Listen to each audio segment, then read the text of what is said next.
실제로 많은 사람들의 우려가 결국 불평등에 귀착될 것이다. 지금도 전 세계적인 이 불안, 극단주의 이런 것들의 주 원인이 이 경제적 불평등, 양극화에 있다는 주장이 많습니다. 저도 사실 거기에 많이 공감을 가지고 있어요. 이제 어떻게 극복할 거냐. 저는 일단은 이게 일자리를 나누는 노동시간을, 개개인의 노동시간을 단축하는 방향으로 가는 것이 일단 하나의 방법이라고 생각이 되고, 또 한 가지는 결국은 엄청난 자본을 투자하는 이 거대 기업, 정말로 기술 개발 능력이 있는 소수의 뭐라 그럴까, 선택된 사람들, 이 사람들만이 엄청난 부를 누리게 될 가능성이 높지 않습니까? 그러면 이걸 제지할 수도 없고, 그렇다고 여기에다 세금으로 하는 건 저항이 심할 수 있고, 그렇다고 거기서 엄청난 일자리가 생기는 것도 아니고, 결국 저는 또 하나의 방법으로 이 생각을 해봤어요. 결국 국가 공동체가 이 산업 발전에 지금은 되게 지원을 했는데, 공공 부분에서 투자를 해서 그 수익의 이익을 상당 부분을 나눌 필요가 있지 않냐. 좀 쉐어할 필요가 있겠다. 그래서 얼마 전에 제가 예를 들면 알 수 없는 영역에 인공지능 관련 산업 또는 기업에 대규모 투자를 국민의 국부펀드로, 국민의 자본으로, 국가 자본으로 투자를 해서 그 지분을 상당 부분 확보하는 게 어떨까.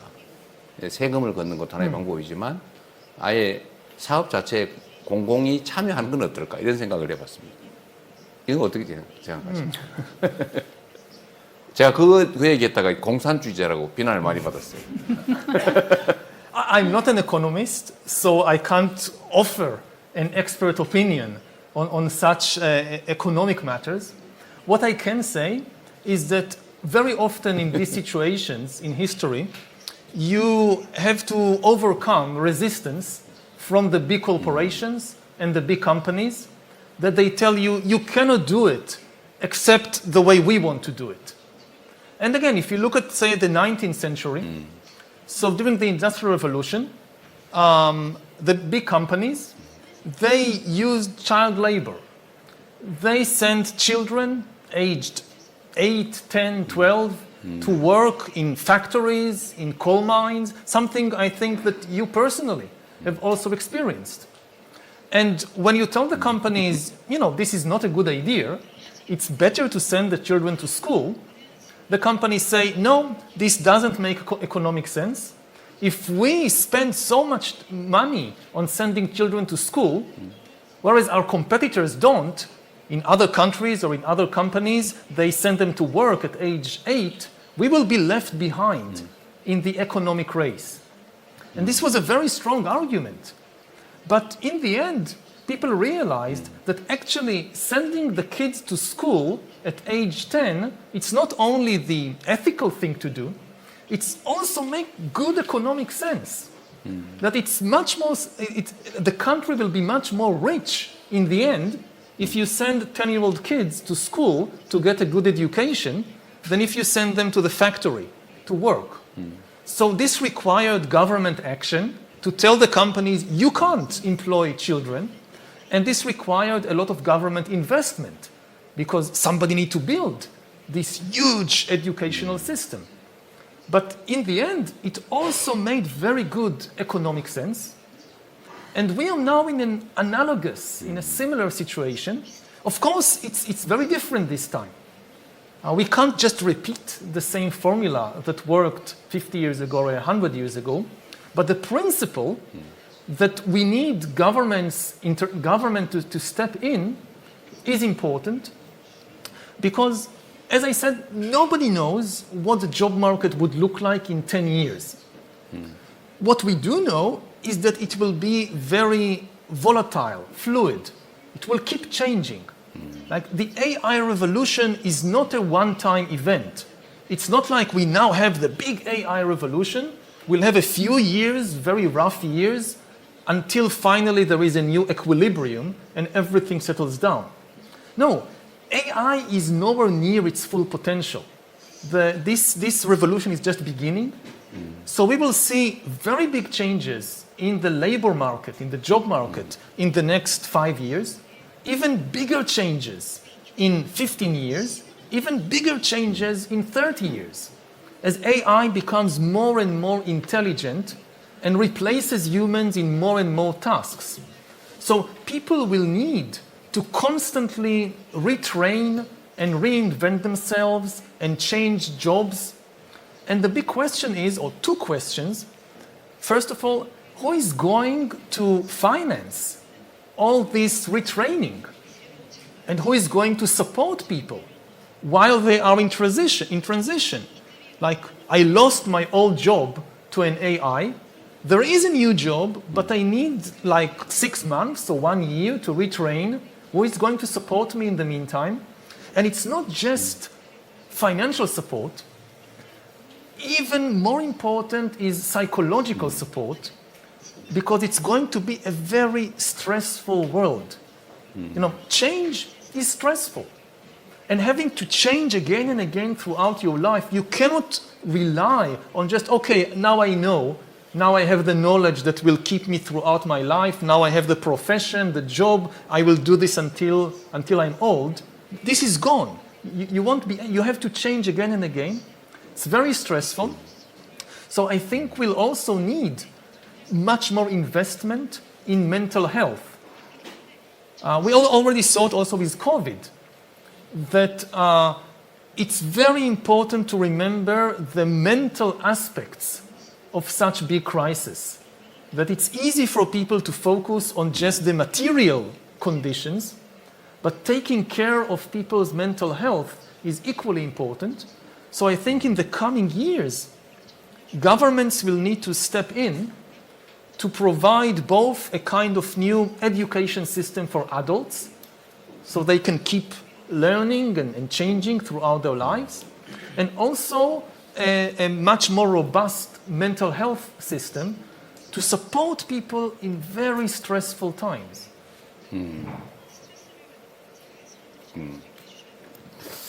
아까 말씀 중에 그 영국의 산업혁명 초기에 8살, 10살짜리 아이들을 밤새 일을 시켜가지고 다 결혼도 하기 전에 다 죽어가는 바람에 결국 어느 시점이 되니까 노동자들이 재공급이 안 돼가지고 자본가들끼리 협약을 맺었다는 거 아닙니까?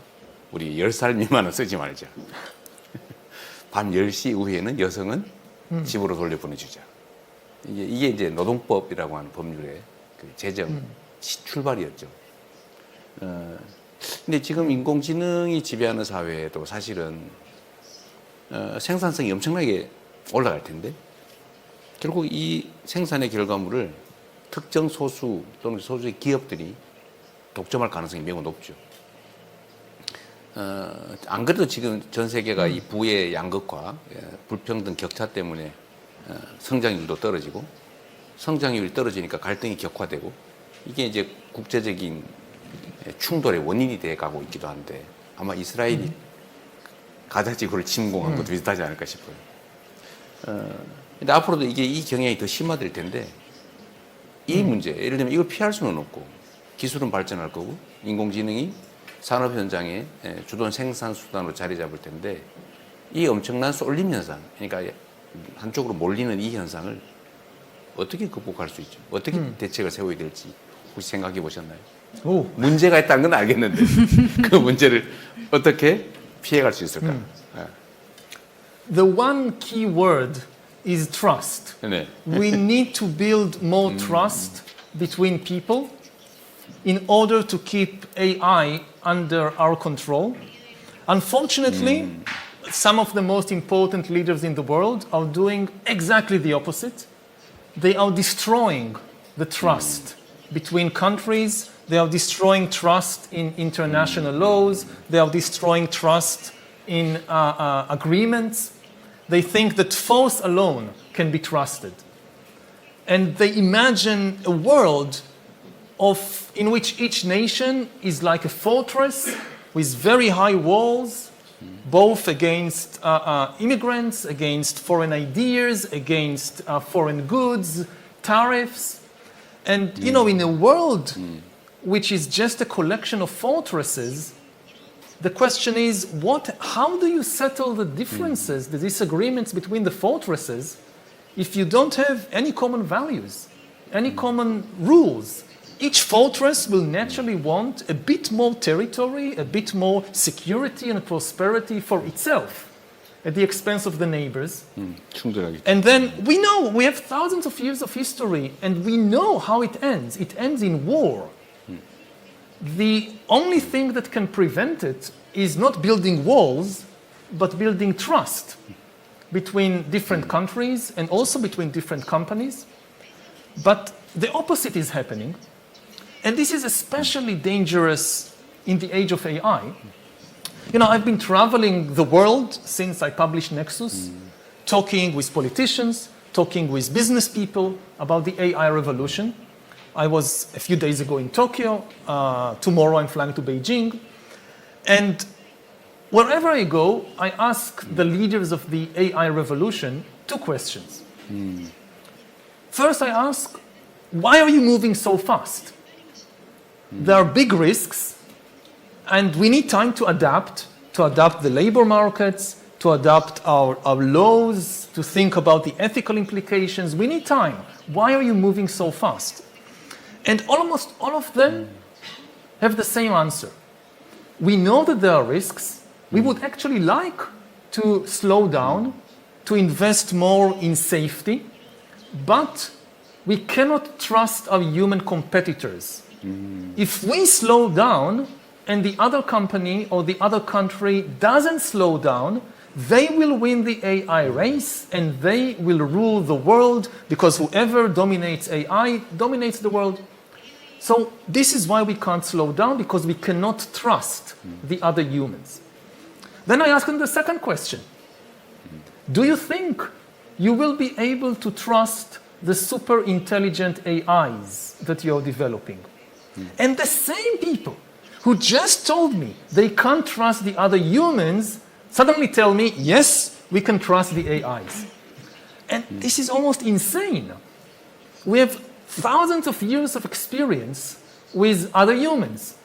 We know that it's not easy to build trust with them, but we understand human biology and psychology. We have quite good mechanisms. 100,000 years ago, humans lived in tiny hunter-gatherer bands, and they couldn't trust anybody outside their band. Now we have nations like Korea with millions of citizens who trust each other. We have a global trade network that, the food we eat, the clothes we wear are often produced by people on the other side of the planet. So we have managed to build trust between humans. With AI, in contrast, we have no experience. We know one thing about AI. AI is not a tool, it is an agent. It's the first technology we've created that can make decisions by itself. It can invent new ideas by itself. And we already know that it can lie, it can deceive people, it can adopt goals that it did not predict. So there is very little reason to trust a super intelligent AI. And yet, again, this paradox, the people who cannot trust other people, for some reason think they could trust the AIs. 그러네요.